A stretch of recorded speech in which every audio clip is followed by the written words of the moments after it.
안녕하세요. 오늘도 사연살롱을 찾아주셔서 감사합니다. 안산에 살고 있는 40대 주부예요.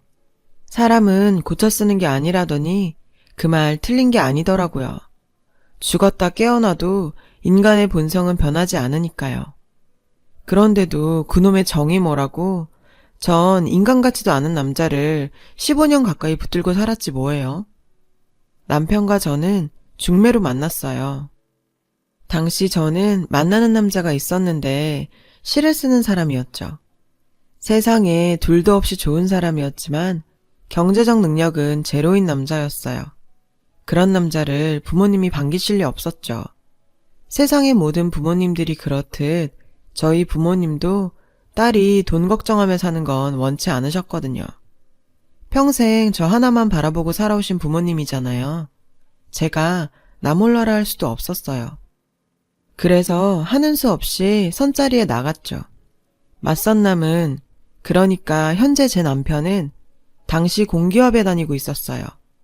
3남 중 막내라서 시부모님 부양할 걱정도 없었고 기독교 집안이라 제사 걱정도 없었죠. 결혼을 앞둔 여자라면 누구나 탐낼 만한 조건의 남자였어요. 그렇다고 제가 꼭 조건 때문에만 남편과 결혼한 건 아니에요. 솔직히 남편 자체에 끌리기도 했거든요. 대단히 잘생긴 외모는 아니었지만 묘하게 사람을 끄는 매력이 있었어요.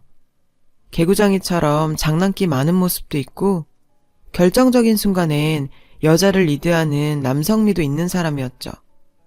게다가 상대방을 편하게 만들어주는 재주가 있어서 그날 만났는데도 몇 년간 알고 지내던 친구처럼 편안한 느낌이었죠. 남편의 애프터 신청에 응한 것도 그 때문이고요. 이후 여러 번의 만남이 이어질수록 남편의 매력에 빠진 저는 가난한 시인 남친이 점점 귀찮게 느껴졌어요. 초콜릿을 처음 먹어본 아이가 우유병을 버리고 초콜릿을 찾는 것처럼 말이죠. 만날 때마다 내 돈을 쓰면서도 상대 눈치를 봐야 하는 상황도 지겨웠고 무엇보다 부모님의 반대를 무릅쓰면서 만나야 하는 피곤함도 없었죠.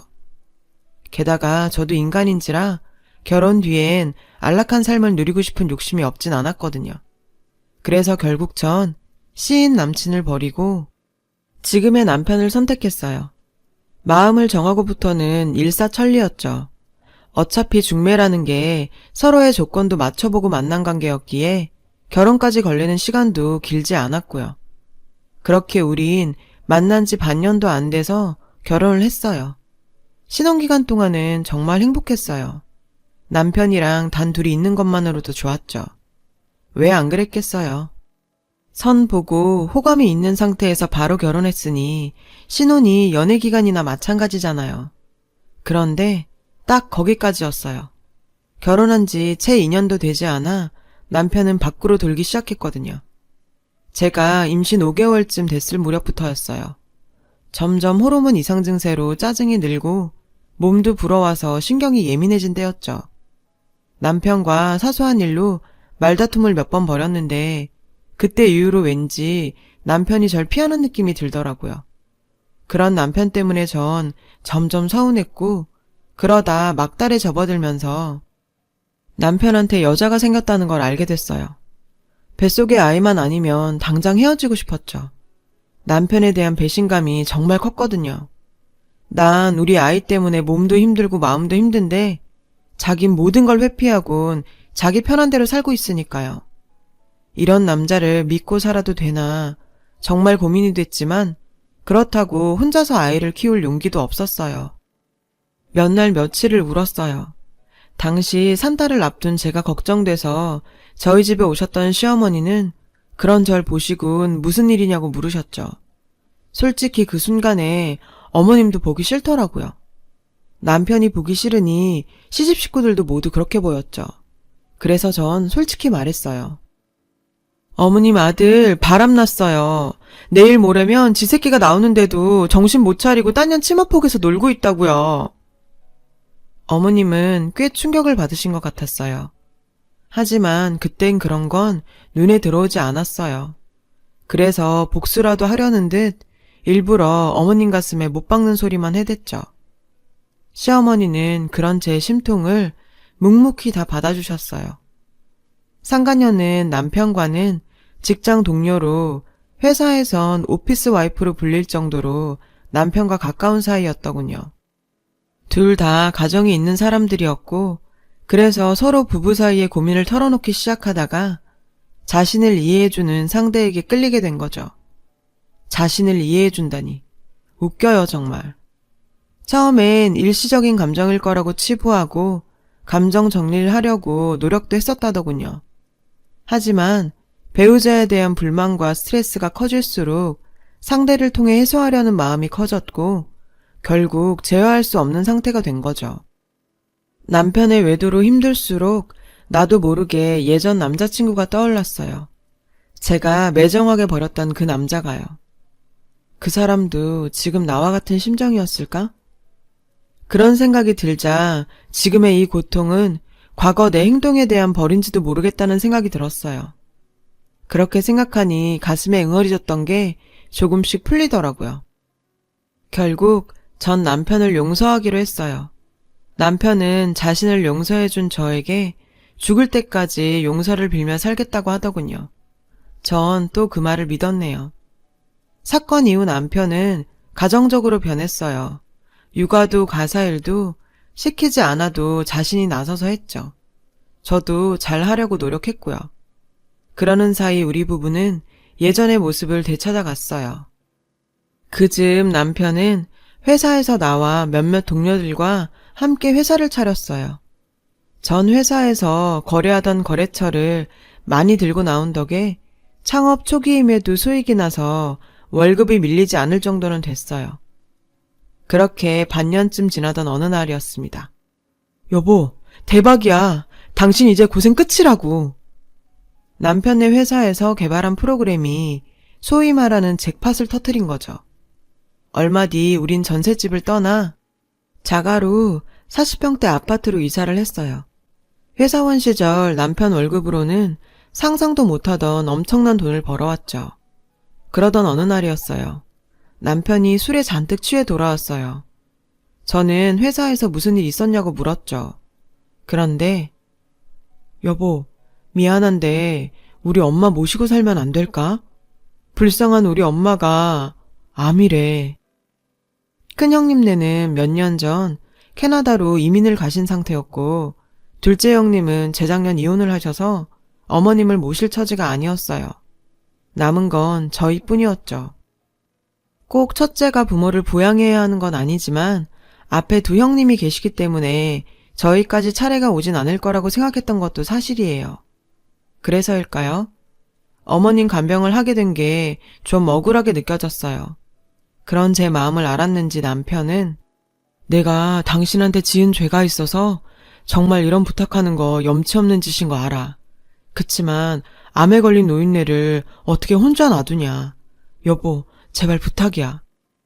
울먹이는 남편을 보자 마음이 편치 않더라고요. 그래서 어차피 하게 될 거라면 기분 좋게 하자고 마음 먹었죠. 그래, 우리가 모시자. 대신 당신이 많이 도와줘야 해. 내가 애 키우면서 살림에 어머님 간병까지 혼자 다 할 순 없으니까. 고마워 여보. 내가 정말 당신한테 잘할게. 정말이야. 얼마 뒤 남편은 어머님을 모시고 왔어요. 시골집이랑 밭은 일단 그대로 두기로 했죠. 그런데 어머님이 올라오시고 한동안 저를 잘 도와주던 남편은 얼마 지나지 않아 외박이 잦아졌어요. 남편 말로는 회사에 일이 바빠져서 아예 회사 근처에 오피스텔을 얻어서 직원들과 숙식을 함께하고 있다더라고요. 회사에 일감이 늘어서 그렇다는데 뭐라고 할 수도 없었죠. 다행히 초등학생 아들이 남편을 대신해서 절 많이 도와줬어요.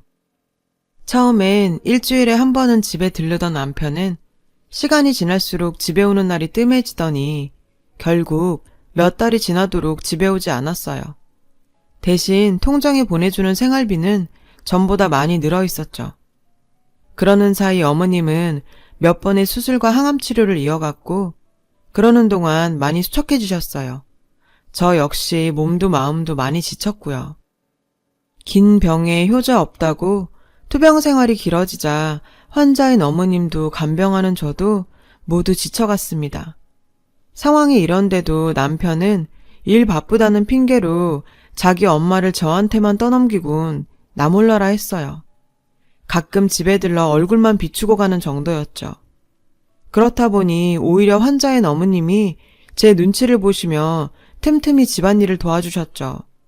그러지 마시라고 본인 몸부터 챙기시라고 해도 혼자서 동동거리며 뛰어다니는 제가 불쌍했는지 어머님은 절 많이 챙겨주셨어요.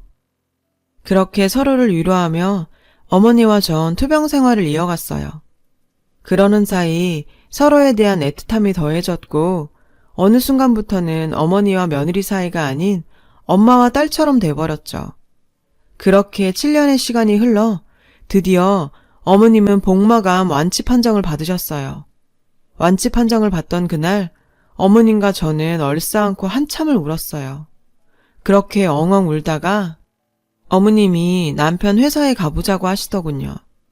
전 어머님이 아들한테 왕쾌한 모습을 보이고 싶으셔서 그러나 보다 생각했어요.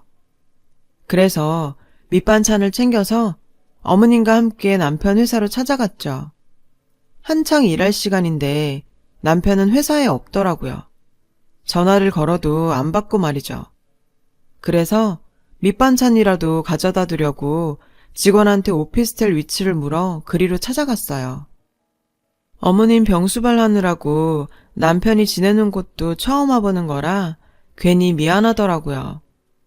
오피스텔에 도착해 벨을 눌렀지만 안에 아무도 없는지 반응이 없더라고요.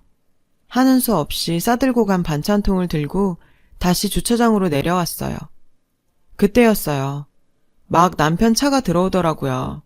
그런데 운전석에 앉은 남편 옆에 어린 여자아이가 앉아 있었고 차를 세우자 둘은 주변 눈은 신경도 안 쓴 채 엉겨부터 물고 빨고 난리도 아니었죠. 순간 온 몸의 기운이 다 빠져나가는 것 같았어요. 남편의 외도를 처음 알게 됐던 그날처럼요. 입술이 바들바들 떨렸어요. 도저히 이번만큼은 그냥 넘어가선 안 되겠다 생각했어요. 그런데 발이 떨어지지 않더라고요. 그때였어요. 어머님이 옆에 있던 소화기를 집어드시더니 성큼성큼 걸어가서 남편 차의 전면 창에 소화기를 있는 힘껏 내리 찍었어요. 그제야 어머님과 절 발견한 남편은 귀신을 본 사람처럼 놀라더군요. 애미야, 뭐하냐? 여기 와서 당장 전 연놈들한테 이거 뿌려버려라. 그때까지도 얼떨떨한 표정이던 저는 어머님의 말이 떨어지자마자 소화기를 집어들었어요. 그리곤 차 문을 열고 그 안에다가 소화기를 분사했어요. 그러자 남편과 여자애가 밖으로 달려나오더군요. 남편은 캑캑거리면서 오히려 적반하장으로 이 여편네가 미쳤어? 사람 죽이려고 환장했냐고! 뻔뻔하게 소리치더군요. 그건 어린 여자애도 마찬가지였죠. 그러자 어머님은 달려들어 남편의 뺨을 치셨어요. 네가 이러고도 사람 새끼냐? 하늘이 무섭지도 않아? 인겁을 쓰고 어떻게 이런 짓을 해? 병든 네 애민 아내한테 팽겨치고 넌 딴년 치마폭에서 놀아나? 죽어라 이놈아. 인간구실 못할 거면 차라리 죽어. 남편은 그제야 저를 향해 툭 던지듯 말하더군요. 미안해. 용서해줘. 근데 이상하죠? 분명히 미안하다고 하는데 왜 그 말에 더 화가 날까요? 용서? 웃기고 자빠졌네. 네가 처음 바람 폈을 때 용서해준 걸 뼈저리게 후회하는 나다. 아주 내 발등을 찍고 싶은 심정이라고. 근데 용서? 용서는 인간한테 하는 거야. 넌 발정난 개에 불과하면서 그 주제에 무슨 용서를 바래? 용서는 개선의 여지가 있는 인간한테나 하는 거야. 알아? 너 오늘이 무슨 날인지는 아니? 어머니 완쾌 판정 받은 날이야. 너 니네 엄마가 암투병 했던 거는 알긴 하니? 생사를 넘나들면서 머리카락 다 빠져가면서 힘겹게 병마랑 싸웠던 건 알긴 하냐고. 어떻게 사람 새끼가 지네 엄마는 병마와 싸우면서 오늘 내일 하는 이 와중에 새파랗게 어린애 주무를 생각이나 하니? 너 진짜 개땡땡이다 개땡땡. 제가 남편한테 퍼붓는 사이 여자애가 슬금슬금 도망치려 하더군요. 그래서 신고 있던 구두를 벗어 여자의 뒤통수에 정통으로 맞췄어요. 야, 넌 어린 게 남의 남편이랑 붙어먹을 줄은 알면서 피해자한테 사과할 줄은 모르니? 이게 무슨 개매너야. 나쁜 짓을 했으면 욕을 먹든 벌을 받든 해야지. 어디서 구렁이 담 넘어가듯이 도망질이야? 너 그러고 사는 거 네 부모님은 아시니? 말해봐 이 지지배야. 부모 얘기를 꺼내자 여자애는 발끈하더군요. 아씨, 아줌마가 뭔데 내 부모를 입에 올려. 솔직히 말해서 아줌마가 남편 가서 잘했으면 이런 일 없었잖아. 내 탓하지 말고 아줌마 자신이나 돌아보세요. 간통죄도 사라진 마당에 뭐 어쩌겠다고. 웃겨 진짜. 어린 게 뚫린 입이라고 아주 말을 잘하더라고요. 뭐가 이렇게 당당해? 얘, 너 지금 그렇게 당당할 때 아니야. 엎드려서 싹싹 빌어도 시원찮을 판에 네가 내 속을 긁어? 그리고 말이야, 간통죄는 사라졌지만 여전히 상간녀한테 위자료는 청구할 수 있어. 너 나한테 위자료 청구 소송 당해보고도 그렇게 당당할 수 있나 한번 보자. 그제서야 상황 파악이 된 여자애는 남편한테 달려가 어떻게 좀 해보라고 땡깡을 부리더군요. 근데 제 코가 석자인 남편이 무슨 힘이 되겠어요. 회사까지 다 날릴 판인데. 그게 무슨 소리냐고요? 어머님이 복마감 판정을 받을 당시 어머님은 자신의 병수발을 들어주는 자식한테 전 재산을 물려주시기로 했대요. 당시 회사 자금이 부족했던 남편은 형들을 대신해 어머님을 간병하는 조건으로 땅과 아파트를 다 팔아서 그 돈을 끌어다가 사업자금으로 쓴 거죠. 그런데 정작 아들은 어머니 치료에 신경 하나 쓰지 않고 병수발이며 생활 모두 며느리인 제가 하는 걸 보고 어머님은 완치 판정을 받자마자 자금 회수를 하러 오신 거죠. 병수발하겠다는 놈이 돈만 가르쳤으니 어쩌겠냐. 받아간 돈 다시 토해내야지. 그 돈 못 내놓겠으면 그 회사라도 내놔라 이놈아. 남편은 그날 무릎까지 꿇고 손이 발이 되게 빌었지만 그간 저를 너무 안타깝게 보셨던 어머님은 남편의 말은 듣지도 않았어요. 소송 불사하시겠다고 엄포를 놓으셨죠. 그리곤 저런 인간 같지 않은 놈이랑 살면서 소갈이하지 말고 이혼해서 새 출발하라시며 지금껏 간병을 해온 정성에 대한 보답으로 남편한테 투자한 돈 제게 주시겠다고 하셨거든요. 정 때문에 살아온 15년 세월, 이제와 생각하면 너무 허망하지만 그래도 어머니와의 정을 생각하면 마냥 허무한 것만은 아닌 것 같아요. 어머님이 완쾌되신 것도 정말 감사하고 저도 참 뿌듯하기 그지없고요. 아직은 심신이 너무 지친 탓에 일단은 쉬면서 앞으로의 계획을 세워야겠어요.